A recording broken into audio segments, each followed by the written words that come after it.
Voy a leerles algo corto con el fin de que sepamos por qué estamos haciendo esto. Entonces, el Día Mundial de la Salud se celebró el 7 de abril de este año y marca principalmente el fin de las celebraciones del 70º aniversario de la Organización Mundial de la Salud. Es de gran importancia que ustedes sepan el concepto como tal de salud, que se define como que todas las personas tengan acceso sin discriminación alguna a servicios de salud integrales de calidad cuando y donde los necesiten. Además, es muy importante la información sobre sexualidad. ¿Por qué? Porque esta debe llegar a los jóvenes antes del inicio de su vida sexual activa, pero no quiere decir que si ya empezaron, no la pueden recibir, y además debe permitirles. Los anticonceptivos son un conjunto de métodos que se utilizan para evitar el embarazo. Pueden ser de barrera, naturales u hormonales. A diferencia de otros métodos anticonceptivos, los métodos de barrera solo se utilizan cuando usted tiene relaciones sexuales. Dentro de estos se incluye el condón masculino o preservativo, que es el método de barrera más común. Los preservativos están hechos de látex. Estos pueden estar cubiertos con silicona, gel a base de agua o espermicida. Los preservativos se ajustan sobre el pene e impiden que el semen entre a la vagina. Es de gran importancia saber que el condón es el único método que se utiliza para reducir el contagio de las infecciones de transmisión sexual. Use condón siempre que tenga relaciones sexuales. Colóquese el condón antes de tener relaciones sexuales. Lea las instrucciones del paquete y compruebe la fecha de vencimiento. Cerciórese de que el condón no tenga defectos o roturas. Guarde los condones en un lugar fresco y seco. Use condones de látex o poliuretano. Utilice lubricantes a base de agua o silicona para evitar que se rompa. No guarde los condones en su billetera, ya que el calor y la fricción los pueden dañar. No utilice un espermicida, ya que puede provocar irritación. No utilice productos a base de aceites como aceite para bebés, lociones, vaselina o aceite de cocina, ya que pueden romper el condón. No utilice más de un condón a la vez. No reutilice el condón. Modo correcto de colocarse y quitarse el condón masculino. Abra y retire el condón de su envoltura con cuidado. No utilizar dientes ni tijeras. Coloque el condón en la cabeza del pene erecto y firme. Si está circuncidado, primero retraiga el prepucio. Saque el aire que se encuentre en la punta del condón. Desenrolle el condón hasta la base del pene. Al terminar las relaciones sexuales, sostenga el condón desde su base. Luego retírelo mientras sostiene el condón en el lugar. Retire el condón cuidadosamente y tírelo a la basura. En los métodos naturales tenemos la abstinencia sexual, que consiste en no mantener relaciones sexuales o algún tipo de contacto sexual íntimo. También está el método del calendario o método del ritmo. Consiste en observar el ciclo menstrual durante 6 meses, restar 18 de la duración del ciclo más corto, que sería el primer día fértil estimado, y restar 11 de la duración del ciclo más largo, que sería el último día fértil estimado. Se impide el embarazo evitando el coito sin protección durante el posible primer día fértil y el posible último día fértil, bien absteniéndose o utilizando un preservativo. Por último, existe el coito interrumpido, que consiste en retirar el pene de la vagina antes de la eyaculación y eyacular fuera de esta, cerciorándose de que el semen no entre en contacto con los genitales externos. Se trata de impedir que el esperma entre en la vagina para evitar la fecundación. Es importante aclarar que los métodos naturales son poco efectivos para prevenir el embarazo. Los métodos anticonceptivos hormonales tienen 3 acciones principales. Acción anovulatoria, disminuyen la FSH y LH, ocasionando que no haya ovulación. Acción en el cuello uterino, cambian el aspecto del moco para evitar el ascenso de los espermatozoides. Y acción endometrial, no dejan que haya proliferación en el endometrio, por tal razón se adelgaza y se atrofia. Están disponibles los anticonceptivos orales combinados, que tienen estrógenos más progesterona. Se debe tomar la primera píldora el primer día del periodo, tomarla durante 21 días y descansar 7 días. Se debe tomar siempre a la misma hora. Si olvidó la toma de la pastilla pero han pasado menos de 12 horas, se la puede tomar. Si olvidó la toma de la pastilla y han pasado más de 24 horas, tomar la del día anterior y la del día actual y usar un método de barrera. Este método de planificación se usa cuando hay desórdenes menstruales, para el alivio de la dismenorrea, para el alivio del síndrome de tensión premenstrual y para el acné e hirsutismo. Está contraindicado en cáncer de mama actual, hepatitis aguda o exacerbación de esta, tumor hepático, múltiples factores de riesgo cardiovasculares, cardiopatía isquémica, trombosis venosa profunda aguda o antecedentes de esta e infección por VIH-Sida. En sus efectos adversos principales encontramos las náuseas, vómito, mastalgia y cefalea. Otro método hormonal disponible es el implante subdérmico. Hay dos tipos. Jadel son 2 implantes y duran 5 años. E Implanon es un implante y dura 3 años. Este método es solo de progesterona y no regula el ciclo menstrual. Se coloca en la cara medial del brazo no dominante a 8 o 10 centímetros del epicóndilo medial.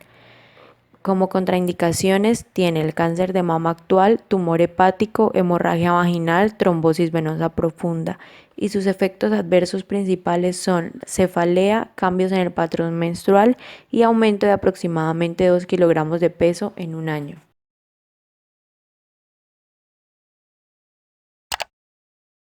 La infección por virus del papiloma humano es la enfermedad de transmisión sexual más común, causada por diversos tipos de virus del papiloma humano que se clasifican en 2 grupos, de bajo riesgo y de alto riesgo. Dentro del grupo de bajo riesgo tenemos el VPH6 y VPH11, entre otros, que son los responsables de producir las verrugas genitales.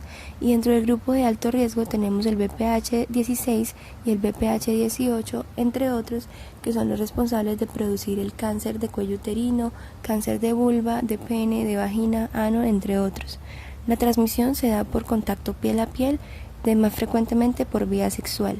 ¿Qué produce? Puede cursar de forma asintomática, puede producir verrugas genitales, que son protuberancias benignas de la piel, o puede debutar con cáncer o lesiones precancerosas. ¿Cómo diagnosticamos la enfermedad? Se puede diagnosticar mediante la citología, mediante prueba de VPH, pero más frecuentemente con la clínica, observando las verrugas genitales. El tratamiento para las verrugas genitales consiste en el uso de medicamentos químicos, de crioterapia, de extirpación de las lesiones, entre otras técnicas terapéuticas. Y la prevención, básicamente, es mediante el uso o la aplicación de la vacuna, el uso de preservativo y la realización periódica de la citología. La enfermedad de herpes se ocasiona por el virus herpes simple tipo 1 y virus herpes simple tipo 2, responsables del compromiso genital y oral. La transmisión se da por contacto piel a piel, de forma más frecuente vía sexual. Se puede transmitir incluso cuando no se presentan síntomas. ¿Qué producen? Producen ampollas, úlceras en el área genital y oral, pueden producir picazón e incluso en el área genital ardor al orinar. Especialmente el virus herpes simple tipo 2 se puede manifestar con inflamación de ganglios, fiebre, dolor de cabeza. En el área genital, las lesiones aparecen entre 2 a 20 días post-infección, duran de 2 a 4 semanas, desaparecen y recurren. Igualmente en el área oral, donde las lesiones aparecen en boca o garganta, permanecen semanas, desaparecen y finalmente recurren. El diagnóstico principalmente es clínico, es decir, observando las lesiones, pero se puede complementar con exámenes de laboratorio. Y el tratamiento consiste en uso de antivirales que no eliminan el virus, sino que controlan la clínica. También se puede complementar con ayudas tipo genitales secos, uso de interiores holgados o usar compresas con hielo y el uso complementario de analgésicos. Clamidia es una enfermedad de transmisión sexual muy común. Alrededor de 3 millones de jóvenes entre 14 y 24 años se infectan cada año en Estados Unidos. La transmisión se da por contacto sexual, ya sea vaginal, anal u oral.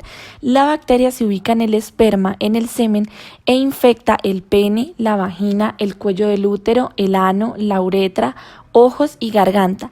No se propaga por contacto casual, es decir, besos, saliva, darse la mano, entre otros.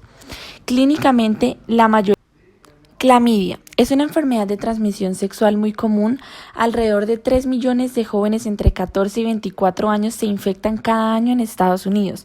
La transmisión se da por contacto sexual, ya sea vaginal, anal u oral.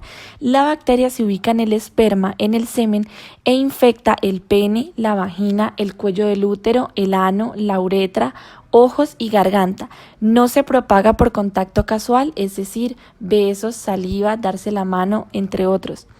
Clínicamente, la mayoría de personas no tiene síntomas, se sienten bien al principio y no saben que están infectados. Tanto hombres como mujeres, después de unas semanas, pueden experimentar síntomas como dolor o ardor al orinar, dolor en la relación sexual, dolor abdominal bajo, un flujo vaginal anormal, sangrado entre la menstruación, pus o secreción, sensibilidad en los testículos y dolor y secreción alrededor del ano. Esto es especialmente más sintomático en las mujeres. Tratarlo es fácil con antibiótico. Dependiendo de la sintomatología presentada, se puede indicar una dosis única o una dosis por 7 días. Durante los 7 días de la toma del antibiótico no se pueden tener relaciones sexuales y se debe tratar la pareja. Para prevenirlo, siempre usar métodos de barrera como el condón. La mayoría de personas no tiene síntomas, se sienten bien al principio y no saben que están infectados. Tanto hombres como mujeres, después de unas semanas, pueden experimentar síntomas como dolor o ardor al orinar, dolor en la relación sexual, dolor abdominal bajo, un flujo vaginal anormal, sangrado entre la menstruación, pus o secreción, sensibilidad en los testículos y dolor y secreción alrededor del ano. Esto es especialmente más sintomático en las mujeres. Tratarlo es fácil con antibiótico. Dependiendo de la sintomatología presentada, se puede indicar una dosis única o una dosis por 7 días.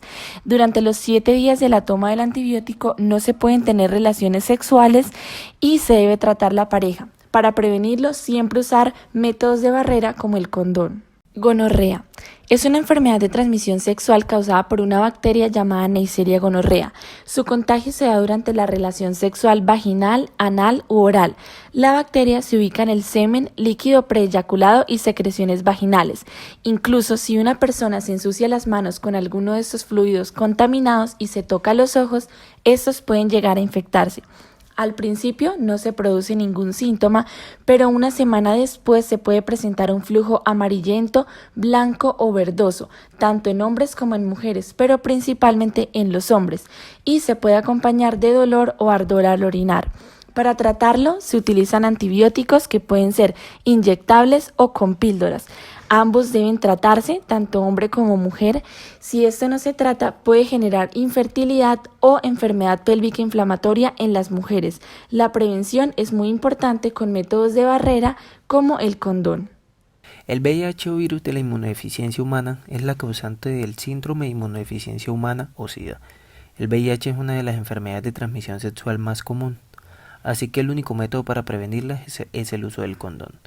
Es muy importante porque esa enfermedad no tiene cura. El VIH ataca nuestras células de defensa, haciendo que el número de células de defensa disminuyan progresivamente hasta quedar muy pocas para defendernos. Por eso, esta infección inicialmente no genera nada.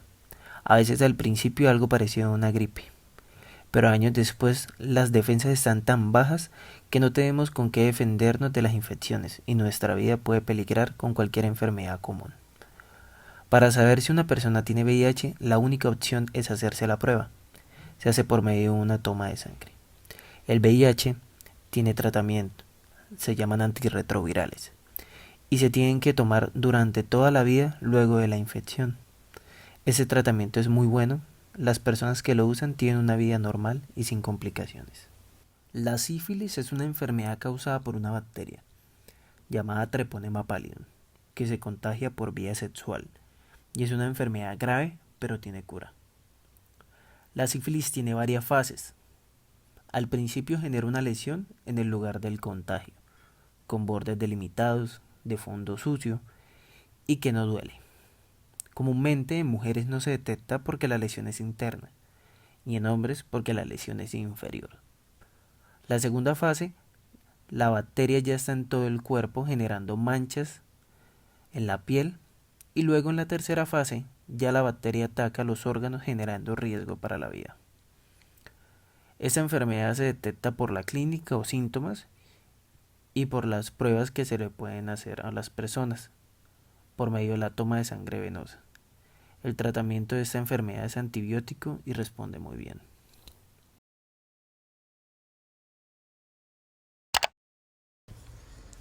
Los cambios en la adolescencia inician con las bases hormonales de la pubertad. Los cambios puberales se dan por la adrenarquia y la gonadarquia. La adrenarquia hace referencia a la maduración del eje hipotálamo-hipófisis adrenal que se da alrededor de los 6 y los 8 años de edad. Precede a la gonadarquia en 2 años y se caracteriza por un aumento del grosor de la zona reticular de la corteza suprarrenal y un aumento de las vías enzimáticas que forman andrógenos. La clínica característica es el olor apocrino axilar y la aparición del vello púbico y el vello axilar. La gonadarquia hace referencia a la reactivación del eje hipotálamo-hipófisis gonadal. Tanto las niñas como los niños cuentan con unas hormonas que van a permitir el desarrollo normal. En las niñas, la FSH va a permitir la maduración de folículos ováricos y producción de estrógenos en las células de la granulosa. La LH va a permitir la formación del cuerpo lúteo, la ovulación, la producción de progesterona y a través de las células de la teca, la producción de testosterona. Los estrógenos van a permitir el desarrollo mamario, uterino y vaginal, el cierre epifisiario y el crecimiento en cuanto a la estatura. La progesterona va a permitir el desarrollo lóbulo-alveolar de la mama y la acción madurativa en el endometrio para que pase de ser proliferativo a un endometrio secretor. Y los andrógenos suprarrenales y gonadales van a permitir el crecimiento del vello corporal, tanto del vello púbico como del vello axilar, la aparición del acné y la aceleración del cierre epifisiario. En los niños vamos a encontrar que la FSH se va a encargar de estimular el desarrollo del epitelio germinativo, de la espermatogénesis y el aumento de los túbulos seminíferos que van a generar el aumento del tamaño testicular. La LH que va a estimular las células de Leydig y van a aumentar la producción de testosterona. La testosterona, que proviene de las células de Leydig y en menor proporción de la conversión periférica del androstenediona adrenal y testicular, se van a encargar del desarrollo del hábito corporal masculino, del cambio de la voz, del crecimiento de genitales externos, del desarrollo de vello púbico, facial y axilar, de la presencia de acné, del desarrollo muscular y laríngeo, del estímulo del crecimiento óseo y del cierre epifisiario. La dihidrotestosterona, que va a generar una acción virilizante en genitales externos, próstata, pelo y barba, y los estrógenos, que van a estar encargados de la ginecomastia y el crecimiento en cuanto a la estatura. Para la evaluación clínica del desarrollo puberal se tienen en cuenta los grados de Tanner según el desarrollo mamario, el desarrollo del vello púbico para ambos sexos y el desarrollo genital en el varón. El inicio de la pubertad y la secuencia de eventos puberales van a estar dados principalmente por factores genéticos. Sin embargo, hay ambientes que van a generar el adelanto puberal o el retraso puberal. En cuanto al adelanto puberal podemos encontrar la obesidad y en cuanto al retraso puberal podemos encontrar enfermedades crónicas, la desnutrición, la obesidad extrema, la deprivación psicosocial y la altitud. En zonas de mayor altura es más tardía y más prolongada. La pubertad suele iniciar a una edad ósea, en las mujeres a los 10.5 u 11 años y en los varones entre los 11.5 y 12 años. En cuanto a la secuencia de eventos puberales en el sexo masculino, vamos a tener como primer signo puberal el crecimiento testicular. Este ocurre en un rango etario entre los 9 y los 14 años y va a estar caracterizado principalmente por la proliferación de los túbulos seminíferos. Este se va a medir con el orquidómetro de Prader y se habla de que van a aumentar de manera gradual hasta llegar a 20 o 25 mililitros, que es el tamaño adulto.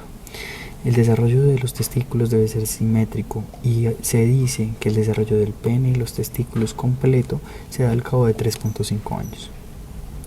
En cuanto a la espermatogénesis, vamos a tener que es un evento puberal precoz que inicia en la etapa 2 y 3 del vello púbico, y vamos a hablar de que la concentración, morfología y movilidad del adulto en cuanto a la espermatogénesis se va a obtener cuando se tenga una edad ósea de 17 años. Se dice también que los primeros orgasmos y eyaculaciones ocurren a los 14 años en aproximadamente 2/3 de los varones. En cuanto al estirón puberal, vamos a ver que en los hombres es más tardío y de mayor magnitud que en las mujeres. Y el incremento de la velocidad va a iniciar a los 13 años. Vamos a tener una velocidad máxima de 10 a 12 centímetros por año, 2 años después del inicio de la pubertad. El crecimiento se va a detener de 4 a 6 años después del inicio puberal y el incremento del peso va a ser concomitante con el de la talla. También cabe resaltar que en el desarrollo puberal del hombre puede presentarse la ginecomastia, el cual es un fenómeno normal en la pubertad. Aproximadamente el 75% de los varones lo sufre y se da de 1 a 1.5 años después del inicio puberal. Puede persistir por 6 a 18 meses.